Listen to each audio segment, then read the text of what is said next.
మూసీ మూసీ నదికి సంబంధించి ప్రభుత్వం ఇచ్చినటువంటి ఆన్సర్లో నేను పాయింట్అవుట్ చేస్తూ ఉన్నాను సార్.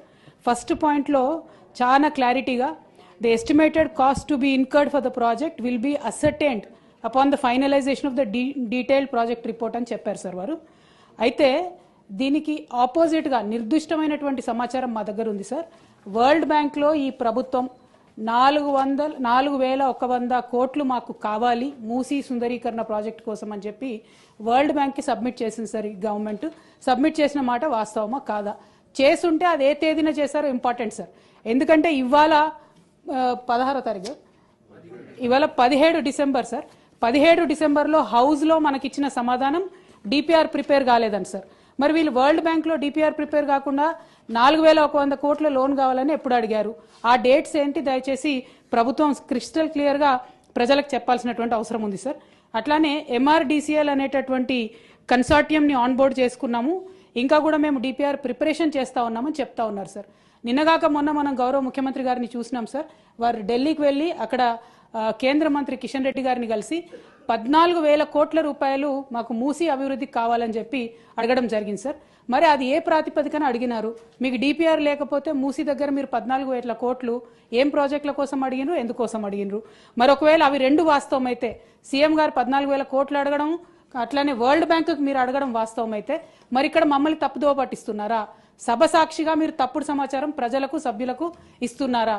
ఇట్లా ఇచ్చినట్టయితే అధ్యక్ష మేము మా పార్టీలో కూడా డిస్కషన్ చేసుకుంటాం అధ్యక్ష. ప్రివిలేజ్ మోషన్ కూడా అవసరమైతే ఆలోచన చేసి మూవ్ చేస్తాం అధ్యక్ష.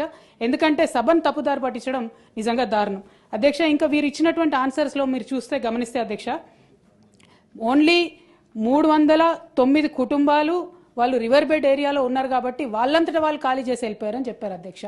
అది డెఫినెట్గా వీడియోలు హృదయ విదారకమైనటువంటి వీడియోలు చూసిన వాళ్ళు అవాస్తవం అని అంటారు అధ్యక్ష. But because in the house you are committing sir that you have given for 309 families have given consent. నేను సభ ద్వారా అడుగుతా ఉన్నా అధ్యక్ష, గౌరవ స్పీకర్ గారికి మరి ఆ 309 కుటుంబాలు ఏదైనా కన్సెంట్ లెటర్ సైన్ చేసి ఉంటే అది ఇవ్వమని నేను కోరుతా ఉన్నా అధ్యక్ష. ఎందుకంటే కింద ఇంకొకటి వారు ఏం చెప్పారు, 181 కుటుంబాలు తమంతట తామే వారి ఇళ్లను కూల్చుకొని వెళ్ళిపోయారని చెప్పారు అధ్యక్ష.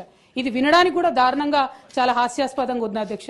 మరి ఆ 181 కుటుంబాలు ఏదైనా కన్సెంట్ లెటర్ ఇచ్చాయా ప్రభుత్వానికి, ఉన్నదా అనేటటువంటి అంశం మేము అడుగుతా ఉన్నాం అధ్యక్ష. ఎందుకంటే ప్రజల్లోకి వెళ్ళినప్పుడు మూసీ పరివాహక ప్రాంతంలో పర్యటన చేసినప్పుడు మరి అక్కడ బుల్డోజర్లు రావడం, కూల్చడం, హృదయ విదారకమైనటువంటి సన్నివేశాలు అందరం కూడా గమనించినాం అధ్యక్ష. మరి అవేమీ మెన్షన్ చేయకుండా ఈ 300 కుటుంబాల గురించే ప్రభుత్వం చెప్తా ఉంది కాబట్టి వారేమన్నా కన్సెంట్ ఫామ్ ఇస్తే మీ ద్వారా ఇవ్వవలసిందిగా నేను కోరుతా ఉన్నాను అధ్యక్ష. అల్టిమేట్గా మానవీయ కోణంలో ఆలోచించాలి అధ్యక్ష. ఏ పేదవాడైనా గొప్పవాడైనా ఎవరికైనా ఒక సొంత ఇల్లు ఉండాలని ఉంటుంది అధ్యక్ష. ఇవాళ వీళ్ళు కూలగొట్టినటువంటి ఇల్లు అధ్యక్ష, మరి ఈఎంఐలు ఎవరు కడతారని ఏడుస్తున్నటువంటి పరిస్థితి ఉంది అధ్యక్ష. ఆ విషయంలో ఏమైనా ప్రభుత్వం ఆలోచన చేసిందా? మరి కూలగొట్టిన ఇళ్లకు ఈఎంఐ ప్రభుత్వం కడతదా? ఈ 3 అంశాల మీద స్పష్టత ఇవ్వాల్సిందిగా కోరుతా ఉన్నాను అధ్యక్ష. అసలైన తొలి వెలుగు. ఫాలో వాట్సాప్ @తొలి వెలుగు official.